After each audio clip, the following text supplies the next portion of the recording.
La antigua ciudad de la Baja Mesopotamia fue fundada hace 2300 años a.C., en lo que hoy conocemos como Irak. Babilonia era reconocida por asombrar al mundo con su riqueza, su historia y sus mitos.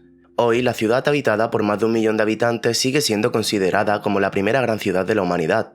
Si bien es cierto que este imperio destacó por sus constantes guerras, de aquí salieron grandes innovaciones y avances en derecho, arquitectura y matemáticas. Inventaron el sistema sexagesimal, que creó un minuto de 60 segundos, una hora de 60 minutos y un círculo de 360 grados. Además, implementaron la escritura cuneiforme, que durante 3000 años sería adaptada a unos 12 idiomas. Demostrando sus avanzados intelectos, los babilonios dividieron el año en 12 periodos y a la semana en 7 días. Sin embargo, tras siglos de reinado, el poderoso imperio cayó, dejando tan solo ruinas que, en 2019, fueron nombradas Patrimonio de la Humanidad de la UNESCO. A continuación, revisamos algunas de las razones por las cuales cayó Babilonia, la ciudad más rica del mundo. Acompáñanos. Los reyes querían conquistarla. Los ciudadanos comunes que no tenían poder de conquista anhelaban conocer la remota, famosa y legendaria ciudad. Es más recordado por su grandeza durante lo que se llamó el Imperio Neobabilónico, bajo el mando de su rey más famoso, Nabucodonosor II.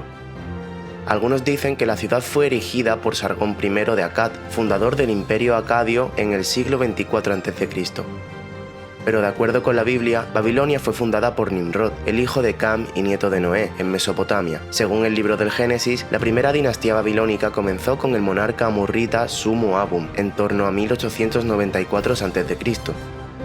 Situada a orillas del Éufrates, a unos 60 kilómetros del actual Bagdad, Babilonia dominaba una espléndida llanura de aluvión, muy fértil. Gracias al lento discurrir del río en este tramo, era posible aprovechar fácilmente sus aguas para el regadío, lo cual era vital, tomando en cuenta que es una zona de temperaturas altas y escasas lluvias. También contaban con un complejo sistema de canalizaciones que hacía posible abundantes cosechas de cereales, principalmente cebada, así como fértiles huertas de cebollas, ajos, nabos, lechugas y pepinos. Además, los palmerales de la zona producían otro pilar alimenticio de los babilonios, los dátiles, a los que se añadía su vino. La ciudad vivió una intensa expansión urbana con la apertura de canales, la edificación de nuevos vecindarios y la construcción de grandes templos religiosos piramidales llamados figurats, en 17 años entre 1789 y 1772 a.C. El principal gobernante de esta dinastía fue Hammurabi, conocido por el famoso código que lleva su nombre, el conjunto de leyes escritas más antiguas de la humanidad. Luego de su muerte y de 200 años de estabilidad, comenzó un periodo de decadencia para Babilonia, que sería revertido por una especie de renacimiento babilonio encarnado por Nabucodonosor II. Bajo su reinado, Babilonia alcanzó la cumbre de su prestigio.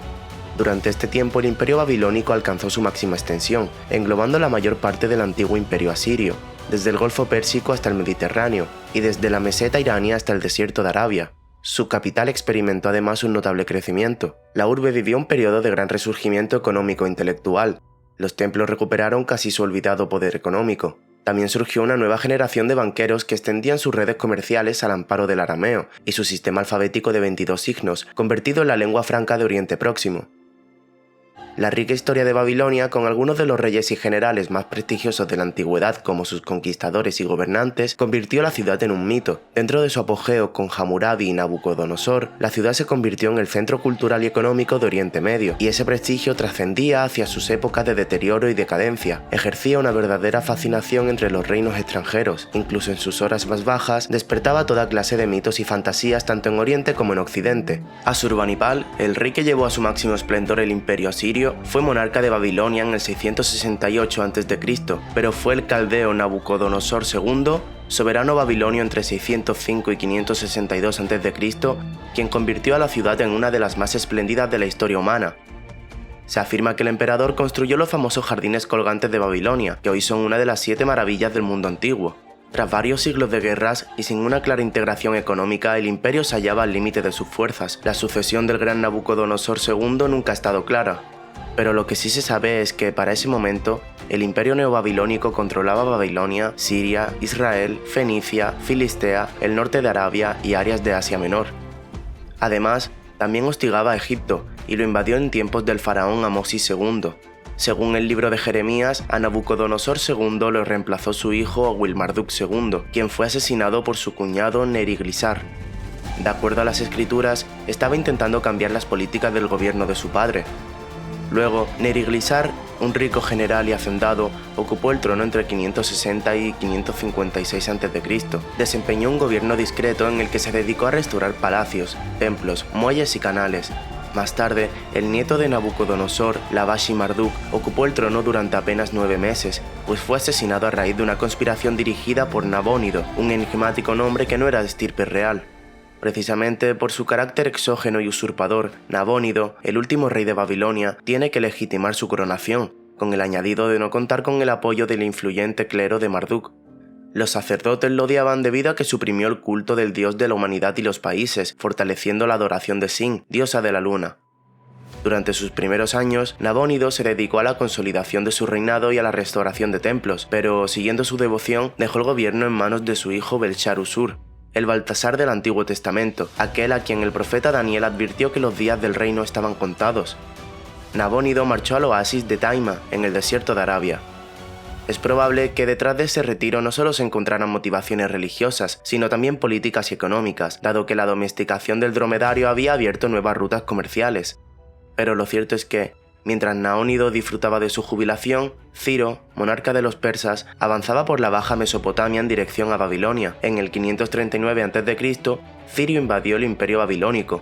De acuerdo a distintas fuentes informativas, las fuerzas de Ciro el Grande entraron a Babilonia sin oposición después de desviar el curso del río. Ocuparon la ciudad en una noche de fiesta y en medio de los acontecimientos murió el príncipe Baltasar. Cuando Ciro el Grande ocupó Babilonia, lo recibieron como un libertador y un triunfador. A partir de las crónicas de Ciro, podemos saber que los persas respetaron los ritos religiosos de Babilonia. De hecho, el rey persa se declaró ejecutor de la voluntad de Marduk y restaurador de la normalidad que Nabónido había subvertido. Con su ascenso al poder, Ciro optó por la paz. Babilonia no es destruida ni saqueada, simplemente fue anexada al imperio persa, convirtiéndose en una de sus capitales. El sucesor de Ciro fue su hijo Darío I el Grande, quien terminó de convertirla en un notable centro de las ciencias. Los eruditos babilonios fueron precursores de los fundamentos de la astronomía y las matemáticas. Sin embargo, la ciudad empezó a estancarse durante el reinado de Darío III, el último rey persa de la dinastía aqueménida. Alejandro Magno arrebató Babilonia a los persas en el 331 a.C., pero 8 años después murió en la ciudad, en el palacio de Nabucodonosor. Alejandro tenía previsto reconstruirla para convertirla en la capital de su imperio, pero su muerte abortó los planes.